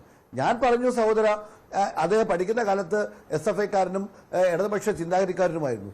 പിന്നീട് അദ്ദേഹം സംഘപരിവാറിന്റെ ബന്ധങ്ങൾ ഉണ്ടായി എന്നാണ് ഞാൻ പറയുന്നത്. രണ്ടും ശരിയാണ്. അപ്പോൾ സംഘപരിവാറിന്റെ പേര് മാത്രം പറയാൻ പാടില്ല, SFIയുടെ പേര് പറഞ്ഞു എന്ന് കൃഷ്ണദാസ് പറയുന്നതിൽ എന്ത് യോജിക്കാണെന്ന് എനിക്ക് അറിഞ്ഞുകൂടാ. ഞാനൊരു കാര്യം ഞാൻ എൻ്റെ പാർട്ടിയോട് അന്ന് പറഞ്ഞ കത്ത് ഞാനത് പരസ്പരം നേരത്തെ വെളിവാക്കിയതാണ്. അതുകൊണ്ടാണ് ഇപ്പോൾ പറയുന്നത്, അല്ലെങ്കിൽ ഞാൻ പറയില്ലായിരുന്നു. ഞാൻ അന്ന് ആവശ്യപ്പെട്ടത് 2 കാര്യങ്ങളാണ്. അന്ന് ആ നിയമനം നിർത്തിവെക്കണമെന്നും അതേപോലെ തന്നെ ഇത്തരം സുപ്രധാനമായ നിയമനങ്ങളിൽ കൃത്യമായ ഒരു പരിശോധനയും ഒരു തീരുമാനം എടുക്കാൻ വേണ്ടി നമ്മളെ പാർട്ടിയുടെ ഒരു അഭിപ്രായം രേഖപ്പെടുത്താൻ വേണ്ടി ഒരു സംവിധാനം ഉണ്ടാക്കണം UDF-ൽ എന്നാണ് ഞാൻ ആവശ്യപ്പെട്ടത്. ആ ആവശ്യം അവിടെ കിടക്കുകയാണ്. ആ ആവശ്യം പാർട്ടി പരിഗണിക്കുമെന്നാണ് ഞാൻ പ്രതീക്ഷിക്കുന്നത്. അല്ലാതെ നിങ്ങൾ പറയുന്നത് RSSകാരെ കുറിച്ച് പറയാൻ പാടില്ല, എന്നാൽ SFIക്കാരെ കുറിച്ച് പറയണം, അങ്ങനെയല്ല. ഞങ്ങളെ സംബന്ധിച്ചുള്ള RSSകാരനായാലും SFIക്കാരനാണെങ്കിലും CPM-കാരനാണെങ്കിലും DYFIക്കാരനാണെങ്കിലും ഞങ്ങളത് പറഞ്ഞുകൊണ്ടേയിരിക്കും. അത് പാർട്ടിക്കാരൻ എന്നുള്ള നിലയ്ക്ക് പറയാനുള്ള അവകാശം ഞങ്ങൾക്കുണ്ട്. അതെന്തുകൊണ്ടാണ്? കഴിഞ്ഞ 10 വർഷക്കാലമായി എന്നെ പോലെയുള്ള സാധാരണക്കാരായ പാർട്ടി പ്രവർത്തകരൊക്കെ കഷ്ടപ്പാട്ടും ബുദ്ധിമുട്ടും സഹിച്ച് ജയിലിലൊക്കെ കിടന്ന് പോലീസിന്റെ അതിക്രമം കേടി ഞങ്ങളുടെ എതിർ പാർട്ടികളുടെ മർദ്ദനങ്ങളൊക്കെ ഏറ്റുവാങ്ങി ലക്ഷോപലക്ഷം ആളുകൾ വളരെ പ്രതീക്ഷയോടുകൂടി അധികാരത്തിൽ എത്തിക്കുവാൻ ആ കാര്യങ്ങളാണ് ഈ വെറും 2 മാസം തികയാനിരിക്കുന്ന സർക്കാരിനെ ആവർത്തിച്ച് യുവജന സംഘടനകൾക്കും വിദ്യാർത്ഥി സംഘടനകൾക്കും പാർട്ടി പ്രവർത്തകർക്കും ഒക്കെ ഓർമ്മിപ്പിക്കേണ്ടി വരുന്ന ഒരു സാഹചര്യം ഉണ്ടാകുന്നത്. ശ്രീ N. ശ്രീകുമാർ, നോക്കൂ, ഇവിടെ ഇപ്പോൾ കോൺഗ്രസിനുള്ളിലെ ഏതെങ്കിലും ആഭ്യന്തര പ്രശ്നങ്ങളുമായി ബന്ധപ്പെട്ട് മാത്രമല്ല, സമസ്ത ഇന്ന് ഈ വിഷയം ഗൗരവമായി കാണണം എന്ന് പറഞ്ഞിരിക്കുകയാണ്. ഇപ്പോൾ മുഖ്യമന്ത്രിയായിരിക്കുന്ന VD സതീശൻ പ്രതിപക്ഷ നേതാവായിരുന്നപ്പോൾ പറഞ്ഞ കാര്യങ്ങൾ അത് കണ്ടിട്ടാണ് ജനങ്ങൾ അദ്ദേഹത്തെ തെരഞ്ഞെടുത്തത് എന്ന കാര്യം ഓർമ്മിപ്പിക്കുകയാണ്. ഇത് ഇങ്ങനെ ഈ സ്ക്രൂട്ടണിക്ക് വിധേയമാക്കണമല്ലോ എന്നുകൂടി പറയുകയാണ് അബ്ദുൾ സമദ് പൂക്കോട്ടൂർ. അപ്പോൾ ഏതെങ്കിലും ഒരു ആഭ്യന്തര പ്രശ്നമായി ചുരുക്കാൻ പറ്റുന്ന കാര്യമല്ല. ഇത് മുന്നണിക്കുള്ളിൽ തന്നെ അസ്വസ്ഥതയുണ്ടാക്കുന്ന വിഷയമായി ഈ വിഷയം മാറിക്കൊണ്ടിരിക്കുന്നു എന്നത് ഒരു കാര്യം. നേരത്തെ താങ്കൾ സൂചിപ്പിച്ചു, ഇത് ശുപാർശ ചെയ്യുന്നവർ ഓർക്കണം എന്നൊരു കാര്യം കൂടി പറഞ്ഞല്ലോ. മന്ത്രിസഭാ തീരുമാനം ഒക്കെയായി വരുന്ന തീരുമാനങ്ങൾ ഏതെങ്കിലും ഒരു ശുപാർശ കത്തിൽ പാസ്സാക്കുന്നതാണ് എന്ന് പറയുന്നതും നാണക്കേടാണ്. നോക്കൂ ശ്രീമതി രേണുക, ഞാൻ പറഞ്ഞത് പൂർണ്ണ അർത്ഥത്തിൽ മനസ്സിലാക്കുക. മന്ത്രി K. മുരളീധരൻ തൃശ്ശൂരിൽ പറഞ്ഞതുമായി ബന്ധപ്പെട്ട ഒരു കാര്യത്തിന്റെ അടിസ്ഥാനത്തിലാണ് ഞാനാണ് ആ ശുപാർശയുടെ കാര്യം പറഞ്ഞത്. ഞാൻ പറഞ്ഞത് വളരെ കറക്റ്റാണ്. രണ്ടാമത്തെ കാര്യം എന്താണെന്ന് വെച്ചാല്, ഈ കോൺഗ്രസിലെ ആഭ്യന്തര പ്രശ്നമൊന്നും അല്ലിത്. അതായത് ഇത് ഒരു സാധാരണ രീതിയിൽ ആലോചിച്ചാൽ മതി. അതായത് കോൺഗ്രസ് അധികാരത്തിൽ വരുമ്പോൾ ഇന്നലെ വരെ കോൺഗ്രസിനെ എതിർത്തവർ പെട്ടെന്ന് ഒരു UDF-ഓ കോൺഗ്രസുമായി മാറിയിട്ട് സ്ഥാനം കൈക്കലാക്കുന്നത് തെറ്റാണ്. അതിനെ എന്തായാലും വിമർശിക്കപ്പെടണം. മറിച്ച് 2-3 വർഷം മുമ്പ് അവർ പാർട്ടി മാറിയിട്ട് അവർ UDF-നോട് അനുകൂലമുള്ള ഒരു സംഘടനയിലെ അംഗമായാൽ അതവരെ പരിഗണിക്കുന്നതിൽ തെറ്റില്ലെന്നാണ് ഞാൻ പറഞ്ഞത്. ഇതിപ്പോ നമ്മൾ നോക്കിക്കോളൂ, ഇനിയിപ്പോ സാംസ്കാരിക സ്ഥാപനങ്ങളുടെ പുനഃസംഘടന വരുന്നുണ്ട്. ഒരുപാട് സാഹിതി സേവകര് ഇപ്പൊ കോൺഗ്രസ് ആയിട്ടുണ്ട്, ഒരുപാട് പേര്. അതിലെ കോൺഗ്രസിലെ അംഗത്വം എടുക്കാത്തവരുണ്ട്, എടുക്കാൻ താല്പര്യപ്പെടുന്നവരുണ്ട്, ഒരുപാട് പേരുണ്ട്. പഴയ KSU ബന്ധം പറഞ്ഞു വരുന്നവരുണ്ട്, പഴയ യൂത്ത് കോൺഗ്രസ് ബന്ധം പറഞ്ഞു വരുന്നവരുണ്ട്. ആരൊക്കെ നിയമിക്കപ്പെടുന്നത് നമുക്ക് കണ്ടിരിക്കാം. കാരണം എന്താ വെച്ചാല് വളരെ കൃത്യമായിട്ട് ഒരുപാട് കോൺഗ്രസ് ബന്ധമുള്ള സാഹിത്യകാരന്മാർ ഈ നാട്ടിലുണ്ട്. അവരൊന്നും അല്ല നിയമിക്കപ്പെടുന്നതെങ്കിൽ ഞാനടക്കം ഈ ഗവൺമെന്റിന്റെ ആ നിയമനത്തെ എതിർക്കും, യാതൊരു സംശയമില്ല. അതൊക്കെ ആ വേറെ വിഷയമാണ്. കാരണം സാഹിത്യ അക്കാദമി പ്രസിഡന്റ് ആയിട്ടോ ഒരു സാഹിത്യകാരൻ വരുമ്പോൾ അയാൾ ഗവൺമെന്റിനെ കുഴിയിലിറക്കുന്ന ഫേസ്ബുക്ക് പോസ്റ്റ് ഇടുന്ന ആളാവരുത്. അത് വളരെ വ്യക്തമാണ്. പണ്ട് കോൺഗ്രസ് അങ്ങനെ ചിന്തിച്ചിരുന്നില്ല. കോൺഗ്രസ് കാരണം MT വാസുദേവൻ നായരെ അക്കാദമി പ്രസിഡന്റ് ആക്കിയത് AK ആന്റണിയാണ്. വലിയ ഇടതുപക്ഷക്കാരൊക്കെ അതിന് മുമ്പ് വന്നിരുന്നല്ലോ. അത്രയും കാലം ആക്കിയില്ല അവരാരും MT വാസുദേവൻ നായരെ. കാരണം എന്താ, MTക്ക് MTയുടെ അഭിപ്രായമുണ്ട്. പക്ഷെ MT വളരെ നന്നായിട്ട് അക്കാദമി കൊണ്ടു നടന്നു. ആന്റണിക്ക് ഒരു തലവേദന ഉണ്ടാക്കിയില്ല. അത് വേറൊരു വിഷയം. അപ്പൊ ഇത്തവണ പക്ഷെ അങ്ങനെയല്ല. കാരണം 10 വർഷത്തെ LDF ഭരണത്തിൽ ഒരുപാട് നിയമനങ്ങൾ കണ്ടുപിടിച്ചു കോൺഗ്രസ്. പിൻവാതിൽ നിയമനോ സ്വന്തക്കാരുടെ നിയമനോ. അതാണ് ശ്രീ സുരേഷ് കുമാറിന്റെ പാർട്ടിയുടെ ഉണ്ടാക്കി വെച്ച ഒരു ദുര്യോഗം. അതാണ് ഗവൺമെന്റ് എന്ന് വെച്ചാൽ. ഇപ്പൊ PSC അറിയാമല്ലോ. ഗവൺമെന്റ് എന്ന് വെച്ചാൽ സ്വന്തക്കാർക്കും സിൽബന്ധികൾക്കും ജോലി കൊടുക്കുക. പാവപ്പെട്ട പാർട്ടി പ്രവർത്തകർക്ക് ജോലിയില്ല കേട്ടോ. പാവപ്പെട്ട് വിയർപ്പെടുക്കുന്ന വെള്ളം കോരുന്ന CPM പ്രവർത്തകർ ഇപ്പോഴും പുറത്താ. നേരെ മറിച്ച് അവരെ സേവ പാടുന്ന വാഴ്ത്തുപാട്ട് പാടുന്നവർക്കാണ് CPM കൊടുത്തിട്ടുള്ളത്. അറിയാ തർക്കമില്ല. ഞാൻ ആരുടെയും പേരൊന്നും പറയുന്നില്ല. കാരണം കഴിഞ്ഞ കാലത്ത് നിയമിക്കപ്പെട്ട പദവികളിലെ കോൺഗ്രസ് വിട്ടു വന്നവരുടെ ഒക്കെ പേര് പറയുന്നത് അര ഡസൻ പേരുടെ പേര് ഞാൻ പറയാം. അത് ആ പാർട്ടിയിൽ അങ്ങനെ നടക്കുള്ളൂ. ചോദ്യം ചെയ്യാൻ പറ്റില്ല. ഇപ്പൊ മാറി കേട്ടോ. ഇപ്പൊ ചോദ്യം ചെയ്യൽ തുടങ്ങി. അത് പാർട്ടിയിൽ പുതിയൊരു സംവിധാനം ഇപ്പൊ വന്നിട്ടുണ്ട് 2 ദിവസമായിട്ട്. അത് വേറെ വിഷയമാണല്ലോ. അവിടെ നിൽക്കട്ടെ. പിന്നെ രേണുക ചോദിച്ച ചോദ്യം, ഇത് ക്ഷമിക്കണം, ഇത് മന്ത്രിസഭാ യോഗത്തിൽ ചർച്ച ചെയ്യുമ്പോൾ ഇപ്പൊ MSF പ്രശ്നമുണ്ട്, ലീഗിൽ പ്രശ്നമുണ്ട്, എല്ലാവരുടെയും അഭിപ്രായമുണ്ട്.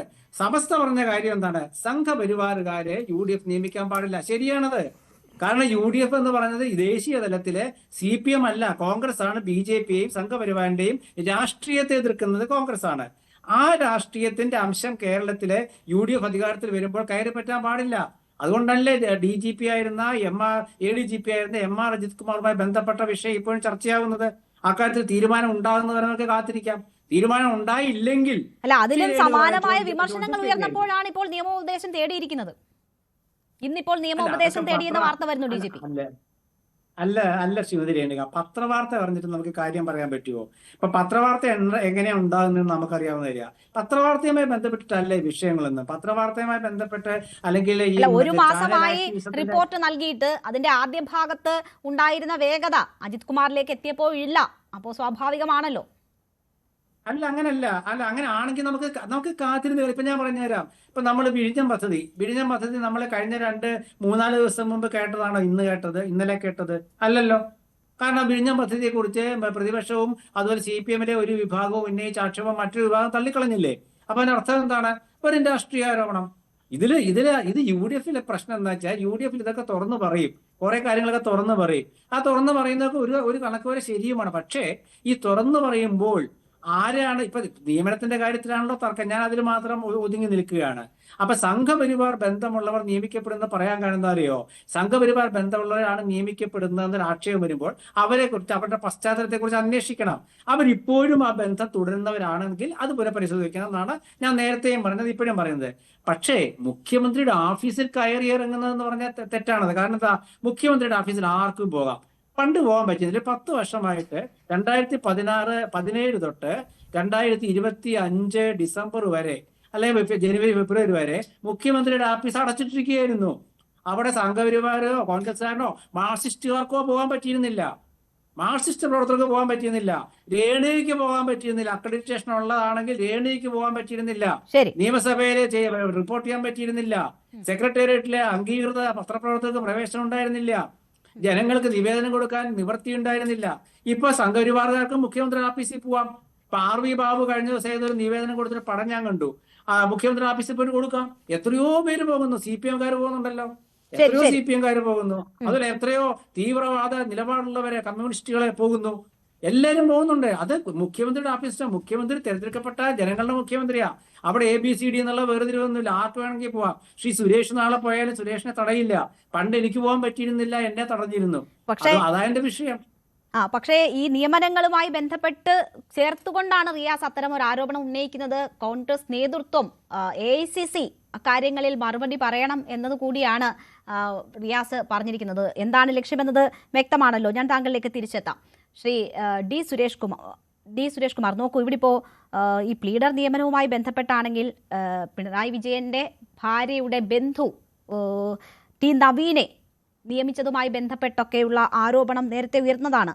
സംസ്ഥാന മലിനീകരണ നിയന്ത്രണ ബോർഡിന്റെ സ്റ്റാൻഡിംഗ് കൗൺസിലുമായി നിയമിച്ചതുമായി ബന്ധപ്പെട്ടൊക്കെ ആരോപണം അന്നുയരുന്നു. പക്ഷേ ആരോപണം ഉയർന്നിട്ടും മാറ്റാത്ത സാഹചര്യമൊക്കെ ഉണ്ടായിരുന്നു. ഇവിടെ ഇപ്പോൾ ആരോപണം ഉയരുമ്പോൾ ചില തിരുത്തലുകൾ വരുന്നുണ്ട്. ഇത് സ്വാഭാവികമായും കുറേ അധികം നിയമനങ്ങൾ വരുമ്പോൾ സ്വാഭാവികമായും ഉണ്ടാകുന്നതാണ് എന്ന് കരുതിയാൽ പോരെ. മാത്രവുമല്ല, മെറിറ്റ് കൂടി മാനദണ്ഡമാക്കി വേണം ഇത്തരം നിയമനങ്ങൾ എന്ന ഒരു സാഹചര്യം കൂടിയുണ്ട്. അപ്പോൾ അതിൽ രാഷ്ട്രീയമായി ആരോപണം ഉന്നയിക്കുന്നത് എത്ര കണ്ട് ശരിയാകും? നോക്കൂ രേണുക, ഞാൻ അതിന് കൃത്യമായി മറുപടി പറയാം. അതിനു മുൻപ് ഇവിടെ അവസാനം പറഞ്ഞു നിർത്തിയത് ശ്രീകുമാർ സാർ പറഞ്ഞു നിർത്തിയ ചില കാര്യങ്ങളുണ്ട്. എത്രമാത്രം പച്ചക്കള്ളമാണ്, ഒരു ഉളുപ്പുമില്ലാതെ വന്നിരുന്നു ഇങ്ങനെ പറയുന്നത്. കഴിഞ്ഞ മന്ത്രിസഭയുടെ കാലഘട്ടത്തിൽ നിയമസഭയിലേക്ക് ആർക്കും പ്രവേശനമില്ലായിരുന്നു, പ്രവേശനം നിഷേധിച്ചിരുന്നു എന്നൊക്കെ പറഞ്ഞിട്ട് പച്ചക്കള്ളം പറയാൻ പാടുണ്ടോ? അവിടെയൊന്നും ആർക്കും അങ്ങനെ ഒരു റെസ്ട്രിക്ഷനും ഏർപ്പെടുത്തിയിരുന്നില്ല. ചില സന്ദർശനത്തിന് സമയക്ലിപ്തത പാലിക്കപ്പെട്ടിരുന്നു. അതിപ്പോൾ കേരളത്തിന്റെ മന്ത്രി തന്നെ പുതിയ മന്ത്രിസഭ വലിയ വാർത്തയായതാണ്. ആ ഗേറ്റ് എന്തായി പിന്നീട്? ആ ഗേറ്റ് പിന്നീട് എന്തായി രേണുക? ഞാനും രേണുകയൊക്കെ ഈ തിരുവനന്തപുരത്ത് തലസ്ഥാന നഗരിൽ ഇരുന്നല്ലേ ഈ ചർച്ച നടത്തുന്നത്. ഇങ്ങനെ പറയാൻ പാടുണ്ടോ? എന്തെങ്കിലും നമുക്ക് രാഷ്ട്രീയമായി ചില അഭിപ്രായ വ്യത്യാസങ്ങളുണ്ട് എന്ന് പറഞ്ഞിട്ട് ഇത്തരത്തിലൊരു വൈകിയ ഒരു വൈകുന്നേര സന്ദർഭത്തിൽ അതിലൊക്കെ നമ്മൾ ഇനി തർക്കിക്കണം.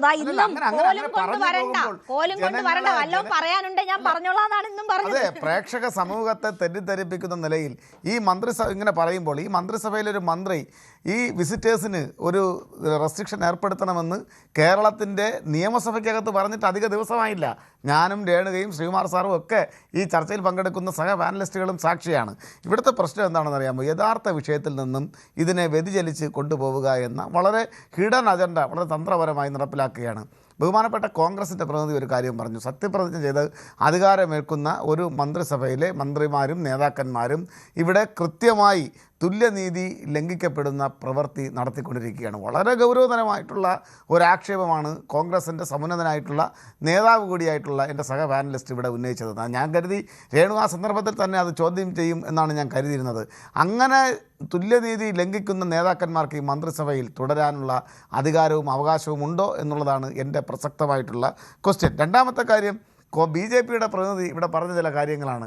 അത് ഗവർണർ കഴിഞ്ഞ സന്ദർഭത്തിൽ കഴിഞ്ഞ മന്ത്രിസഭയുടെ കാലഘട്ടത്തിൽ ഉന്നത വിദ്യാഭ്യാസ മേഖലയുടെ നന്മയ്ക്കായി പ്രവർത്തിച്ചു. അദ്ദേഹം പ്രവർത്തിച്ച നന്മയൊക്കെ നമുക്കറിയാം. കാവിക്കൊടിയേന്തിയ വനിതയുടെ ചിത്രം പ്രദർശിപ്പിച്ചിട്ട് അതെല്ലാ ആളുകളും വന്നു നിന്ന് തൊഴണമെന്നുള്ളത് തിട്ടൂരം നടപ്പിലാക്കാൻ വേണ്ടി ഒരിടത്തും പറഞ്ഞിട്ടില്ലാത്ത ഭരണഘടനയെ അംഗീകരിച്ചുകൊണ്ട് ഭരണഘടനയെ മുറുകെ പിടിച്ചുകൊണ്ട് മുന്നോട്ട് പോകേണ്ടുന്ന ഒരു സംവിധാനത്തിനകത്ത് വന്ന് അദ്ദേഹത്തിൻ്റെ സംഘടനാപരമായ തിട്ടൂരങ്ങൾ നടപ്പിലാക്കാൻ ശ്രമിക്കുമ്പോൾ ഞങ്ങൾക്കത് കൈയും കെട്ടി ഏറാൻ മൂളിയായി നോക്കി നിൽക്കാൻ വേണ്ടി കഴിയില്ല. ഇപ്പോൾ കോൺഗ്രസ് ചെയ്യുന്നത് പോലെ അത് ചെയ്യാൻ ഞങ്ങൾക്ക് കഴിയില്ല എന്ന് ഞങ്ങളുടെ നിശ്ചിതമായിട്ടുള്ള നിലപാടാണ്, ആ വിമർശനവും നിലപാടുമാണ് ഞങ്ങളവിടെ എടുത്തിട്ടുള്ളത്. നിങ്ങൾ നോക്കൂ, വന്ദേ മാതര ഗാനം അതിൻ്റെ പൂർണ്ണ രൂപത്തിലുള്ള പാട്ട് പാടണ്ട എന്ന് തീരുമാനിക്കപ്പെട്ടത് കോൺഗ്രസിൻ്റെ സമുന്നതമായ നേതൃത്വമാണ്. പിന്നീട് ജവഹർലാൽ നെഹ്റു ഇന്ത്യയുടെ പ്രധാനമന്ത്രിയായ സന്ദർഭത്തിലാണ്. അത് കേരളത്തിൻ്റെ നിയമസഭയിൽ നമ്മൾ മുഴുവൻ പാടിക്കേട്ടത് എപ്പോഴാണ്? ഈ മന്ത്രിസഭ നയപ്രഖ്യാപന പ്രസംഗത്തിനായി ഗവർണർ എത്തിച്ചേരുന്ന സന്ദർഭത്തിലാണ്.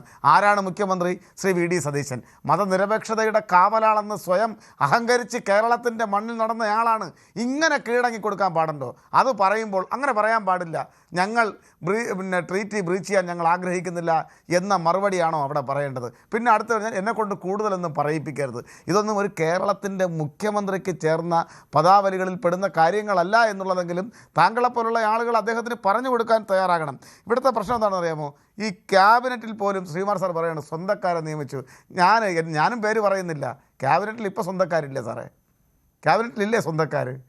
ഞങ്ങൾ ചെയ്യുമ്പോൾ അത് ചില സിനിമയിലൊരു ഹാസ്യ നടൻ പറയുന്നത് പോലെ ഞങ്ങളിടുമ്പോൾ അത് ബെർമുഡ, നിങ്ങളിടുമ്പോൾ വള്ളി നിൽക്കുക എന്നുള്ള രൂപത്തിലാണോ ഈ കാര്യങ്ങളെ നോക്കിക്കാണേണ്ടത്? ക്യാബിനറ്റിൽ ഇപ്പോൾ സ്വന്തക്കാരില്ലേ? ഈ മന്ത്രിസഭയുടെ മന്ത്രിമാരിൽ തന്നെ അളിയനെ നിയമിച്ച് തൊട്ടടുത്ത ദിവസം മാറ്റേണ്ടി വന്ന ഗതികേട് കോൺഗ്രസിനല്ലേ ഉണ്ടായത്? ഇതെല്ലാം നിങ്ങൾ മറച്ചു വെച്ച് എത്ര കാലം മുന്നോട്ട് പോകും?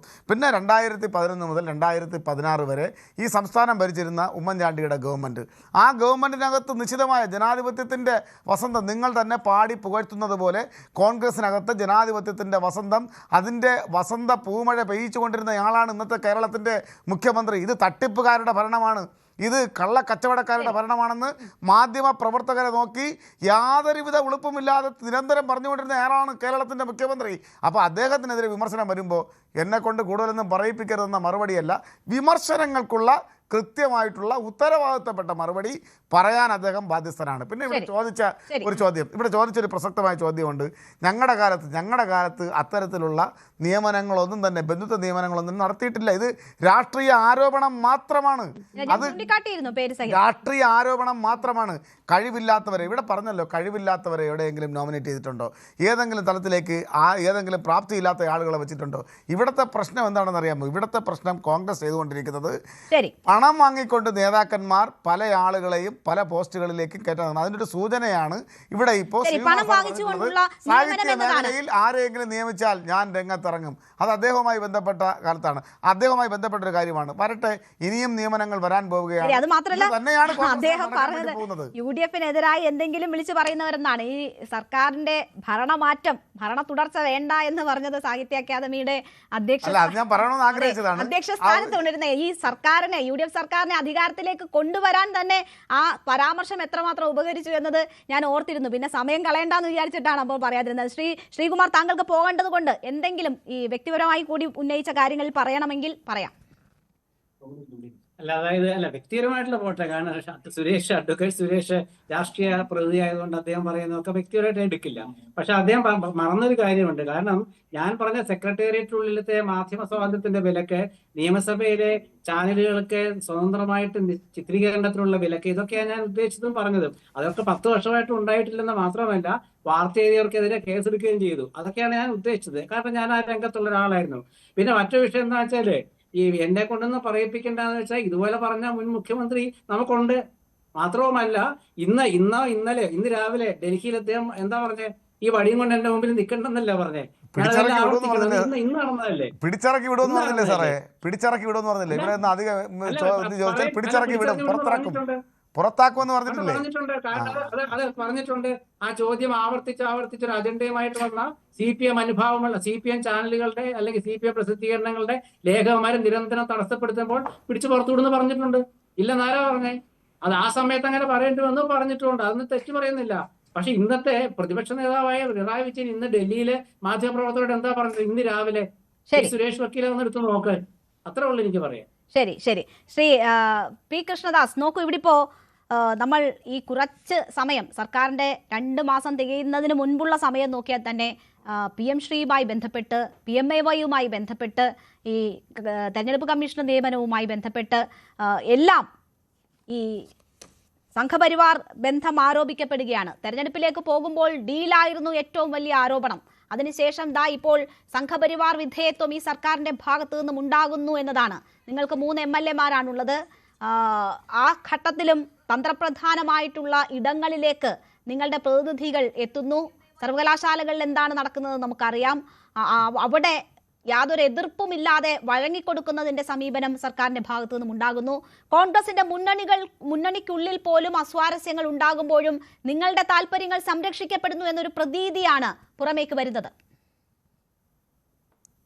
ബഹുമാനപ്പെട്ട രേണുക, അതാണ് ഞാൻ എന്റെ ആദ്യഘട്ടത്തിൽ തന്നെ പറഞ്ഞത്.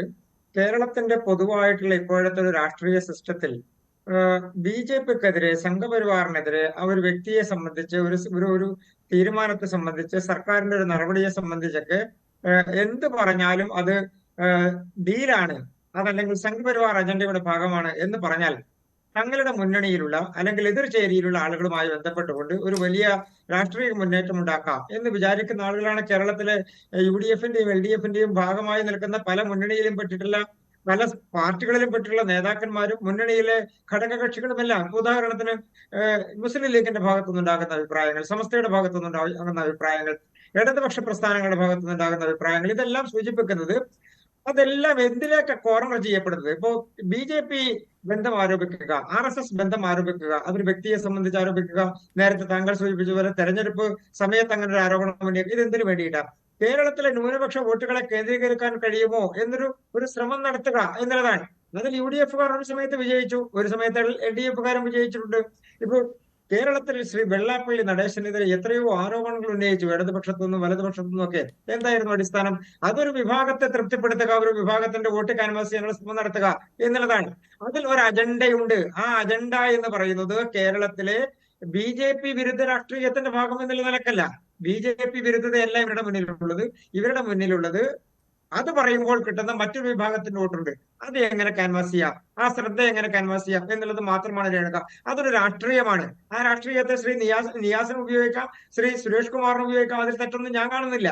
പക്ഷെ അതിനുവേണ്ടി നിങ്ങൾ പറയുന്ന കാര്യങ്ങൾ, ഉദാഹരണത്തിന് രേണുക, ഈ സർക്കാരിൽ BJPയെ സംബന്ധിച്ച്, സംഘപരിവാറിനെ സംബന്ധിച്ച് വലിയ സ്വാധീനമുണ്ട് എന്ന് പറഞ്ഞാൽ ഈ കേരളത്തിൽ കോൺഗ്രസിന് വേണ്ടി പണിയെടുത്തിട്ടുള്ള ആളുകൾ, അല്ലെങ്കിൽ ഈ സർക്കാരിനെ കൊണ്ടുവരാൻ വേണ്ടി പണിയെടുത്തിട്ടുള്ള ആളുകൾ, അവരെന്താ വിചാരിക്കുക? ശ്രീ നിയാസ്, നിങ്ങൾക്ക് തന്നെ നാണക്കേടാണ്. എന്റെ അഭിപ്രായം അതാണ്. ഇതിന്റെ കാരണം നിങ്ങളുടെ പാർട്ടിയിൽ നിന്നുള്ള ആളുകൾ എത്രയോ ഞങ്ങളുടെ കൂടെ വന്നിട്ടുണ്ട്. ഇടതുപക്ഷത്തു നിന്ന് എത്രയോ ആളുകൾ ഞങ്ങളുടെ കൂടെ വന്നിട്ടുണ്ട്. എത്ര ജില്ലകളിൽ നേതാക്കന്മാർ ഞങ്ങളുടെ കൂടെ വന്നിട്ടുണ്ട്. നിങ്ങളുടെ പാർട്ടിയിലേക്ക് വന്നിട്ടില്ലേ? UDFിലേക്ക് വന്നിട്ടില്ലേ? ഇന്ന് തന്നെ ആലപ്പുഴയിൽ നിങ്ങൾ പ്രക്ഷോഭം നടത്തുന്ന ആർക്കെതിരെയാണ്? ഇടതുപക്ഷക്കാർ. ഇടതുപക്ഷത്തു നിന്ന് നിങ്ങളുടെ പാർട്ടിയിലേക്ക് വന്നിട്ടുള്ള MLAക്കെതിരെയാണ്. അപ്പൊ സ്വാഭാവികമായും കേരളത്തിന്റെ പൊതു രാഷ്ട്രീയത്തിൽ സംഘപരിവാർ ആരോപണം ഉന്നയിക്കുക, BJP ബന്ധം ആരോപണം ഉന്നയിക്കുക എന്ന് പറഞ്ഞാൽ അത് BJP വിരുദ്ധത കൊണ്ടുണ്ടാകുന്നതല്ല. ഞാൻ മനസ്സിലാക്കുന്ന രാഷ്ട്രീയം അത് BJP വിരുദ്ധത എന്നുള്ള രാഷ്ട്രീയമല്ല, അതുവഴി മറ്റൊരു രാഷ്ട്രീയത്തെ പ്രീണിപ്പിക്കുക എന്നുള്ളതാണ്. അതിനപ്പുറത്തേക്ക് ഒന്നും അതിൽ കാണേണ്ടതില്ല. ശ്രീ പി എം നിയാസ് നോക്കൂ, നമ്മുടെ സമയം കുറവായതുകൊണ്ടാണ് ഞാൻ ഇടപെടുന്നത്. കൃഷ്ണദാസ് നോക്കൂ, ഇവിടെ ഇപ്പോ പ്രതിപക്ഷം ഇതൊരു വിഷയമായി തന്നെ ഏറ്റെടുക്കുകയാണ്. അവർ ഈ AICC ഇക്കാര്യത്തിൽ മറുപടി പറയണം എന്നൊരാവശ്യം മുന്നോട്ട് വെക്കുകയാണ്. ഒരു രാഷ്ട്രീയ വിഷയമായി ഇത് ഉന്നയിക്കപ്പെടുമ്പോൾ അതിന്റെ സ്വാഭാവികമായ ബുദ്ധിമുട്ട് സർക്കാരിനുണ്ടാകും, മുന്നണിക്കുണ്ടാകും, പാർട്ടിക്കും ഒക്കെ ഉണ്ടാകുമല്ലോ.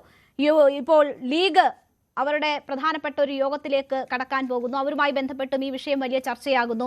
പ്രതിപക്ഷം ഇതൊരു രാഷ്ട്രീയ യുദ്ധമാക്കുമ്പോൾ നിങ്ങൾക്ക് പതിയെ പിൻവലിയേണ്ടി വരുമോ? വലിയ ജനാധിപത്യം, പാർട്ടിയിലെ ജനാധിപത്യം എന്നൊക്കെ പറഞ്ഞ് ഉന്നയിക്കുന്ന ഈ വിഷയങ്ങൾ രാഷ്ട്രീയ ആരോപണമായി മാറുമ്പോൾ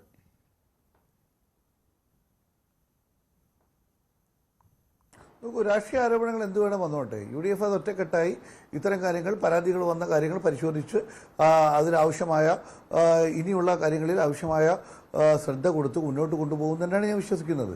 അങ്ങനെയല്ലേ പാർട്ടിക്ക് മുന്നോട്ട് പോകാൻ പറ്റുള്ളൂ. ഇതിൽ പ്രധാനമായ ഒരു കാര്യം നിയമവകുപ്പുമായി ബന്ധപ്പെട്ടാണ് ഇപ്പോൾ പരാതി ഉണ്ടായി. നിയമവകുപ്പിന് പ്രത്യേകമായ ഒരു മന്ത്രിയില്ല, മുഖ്യമന്ത്രി തന്നെയാണ് നിയമവകുപ്പ് കൈകാര്യം ചെയ്യുന്നത്.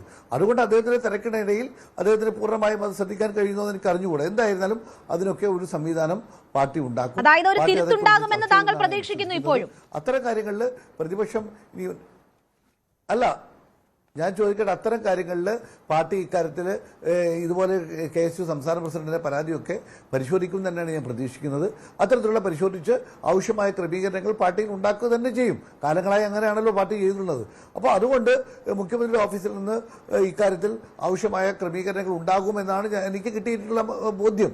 അപ്പോൾ അതുകൊണ്ടൊക്കെ ഒരു 2 മാസം പ്രായമുള്ള ഒരു ഗവൺമെന്റിന്റെ ചെയ്തികളെ വിമർശിക്കുവാൻ എന്തധികാരമാണ് നിങ്ങളുള്ളത്? 10 വർഷക്കാലം പാർട്ടിക്കാർക്ക് വേണ്ടി മാത്രം ഭരിച്ച, പാർട്ടിക്ക് വേണ്ടി മാത്രം പണമുണ്ടാക്കിയ ഒരു ഗവൺമെന്റ് നേതൃത്വം കൊടുത്ത ദാക്ഷ്യത്തിന്റെയും അധികാര രാഷ്ട്രീയത്തിന്റെയും ഒക്കെ മുഖമായി മാറിയ പിണറായി വിജയൻ സർക്കാരിന് നേതൃത്വം കൊടുത്ത CPM-ന് ഇതൊന്നും ഞങ്ങളെ വിമർശിക്കാനുള്ള ഒരു അവകാശവും ഇല്ല എന്ന്. ശരി, എന്തായാലും തിരുത്തുണ്ടാകുമെന്നൊരു പ്രതീക്ഷയാണ് അദ്ദേഹം മുന്നോട്ട് വെക്കുന്നത്. അങ്ങനെയാണെങ്കിൽ U-ടേൺ ഇനിയും ഉണ്ടാകുമോ എന്നതാണ് അറിയേണ്ടത്. നമ്മൾ ഇന്ന് പ്രേക്ഷകരോട് ചോദിച്ച ചോദ്യം, നിയമന വിവാദത്തിൽ വിറക് വെട്ടിയവനും വെള്ളം കോരിയവനും പുറത്തായോ എന്നതാണ്. അതെ എന്ന് പറയുന്നു 86% പേർ, അല്ല എന്ന് പറയുന്നത് 9% പേർ മാത്രം. വളരെ നന്ദി ചർച്ചയിൽ പങ്കെടുത്ത എല്ലാ അതിഥികളും. പ്രൈം ഡിബേറ്റ് പൂർണ്ണമാകുന്നു.